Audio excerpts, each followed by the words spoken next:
नमस्कार, मी अनिल उपाध्ये. शिवसिद्ध बातमीपत्रात आपलं स्वागत आहे. पाहूया आजची बातमी. वडगाव विकास आराखड्यास आमचा प्रथमपासूनच विरोध आहे. मुख्यमंत्री एकनाथ शिंदे यांनी याला स्थगिती देत असल्याचे जाहीर केले.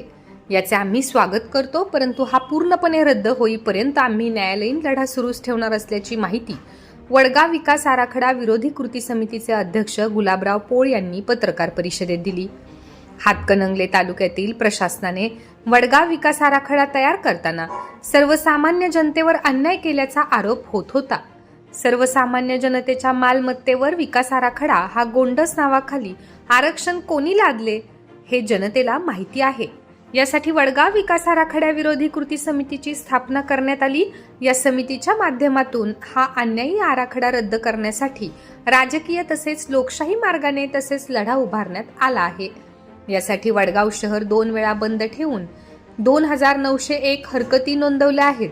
मात्र यामध्ये किरकोळ बदल वगळता आराखडा जैसे थे ठेवण्यात आला आहे.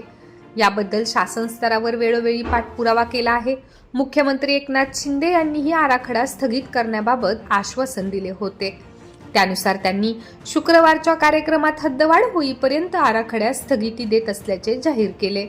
त्यांच्या या घोषणेचे आम्ही स्वागत करतो, पण हा पूर्णपणे रद्द होईपर्यंत उच्च न्यायालयात उभारण्यात आलेला लढा सुरूच राहणार आहे. यामध्ये अनेक घोटाळे झाले आहेत, तेही बाहेर येतील असे त्यांनी सांगितले. यावेळी माजी नगरसेवक विजय शहा, शिवसेनेचे शहराध्यक्ष संदीप पाटील, भाजपचे जगन्नाथ माने, अण्णा ताई शेट्टी, खंडेराव मिरजकर यांनी मनोगत व्यक्त केले. त्यानंतर 2013ला जो नंतर म्हणजे ताईंच्या काळात जो विधान होता आणि 2016ला ज्यावेळेला आपली सत्ता आली सत्तेत होतो त्यावेळेला आमच्या बॉडीनं नवीन एजन्सी नेमून नवीन हे केले आणि त्याचा सूचक म्हणजे तुम्ही जरी बघितला, तुम्ही जरी त्या प्रोसिडिंगमध्ये बघितलं तर तुमच्या लक्षात येईल हा जो विकास आराखडा आहे तो कुणी केला.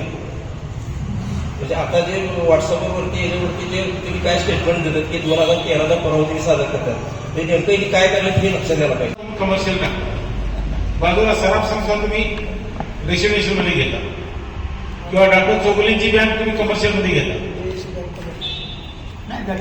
हे तुम्ही कशा पद्धतीने टाकता. माझ्या सुद्धा जमिनीवरती रिझर्वेशन टाकलेलं आहे हॉस्पिटलचं. माझा त्याला विरोध नाही. माझा विरोध कशा करता आहे, तुम्ही स्मशान मुली शेजारी हॉस्पिटल टाका म्हणजे दवाखान्यात आल्या जाळूनच परत यायचं. मी जाहीरपणे सांगतो माझी जागा त्या नगरपालिकेने घेतली, मी अजिबात विरोध करणार नाही. तुम्ही नगरपालिका स्मशान मुली जवळ टाका. माझा दुसरा काय मुद्दा नाही. आमच्या डॉक्टर चोगलेची जागेवरती रिझर्वेशन असं मटन माशाचं रिझर्वेशन झाला. ते वाणी माणूसाला वासानं सगळा बेशुद्ध होते. आपण खातो मटन मासे पण त्या वासाने ते बेशुद्ध होते. काय आहे सगळे दवाखाने जेणेकरून अधिकाराचा गैरवापर झाला हे सिद्ध करणं सोपं होईल. आता तुम्ही सगळे शुद्ध मंडळी आहात. गावातील गल्ली तुम्हाला माहित आहे. आता इथं हा हातकणंगले जाणारा रस्ता आहे. त्या थिएटरच्या समोर दुसऱ्या बाजूलाच रस्ता रुंदीकरण होतं. ह्या बाजू तो होत नाही. पूर्वीचे जे रस्ता आहे तो पलीकडे जातात तुम्ही. खरं आहे का खोटा आहे? हो पाटील पाटलांनी तरी पाटलासारखं वागा की पत्रकार म्हणून विसरा. म्हणजे हा कुठला नाही आहे. तुमचं घर रस्त्याने रस्ता रुंदीकरण करता. तुमच्या घरासमोर सुतार गली सगळी दाबवतात. सुहास करून बोला की जरा तुम्ही त्या भागात सारखे असता. रस्ता म्हणजे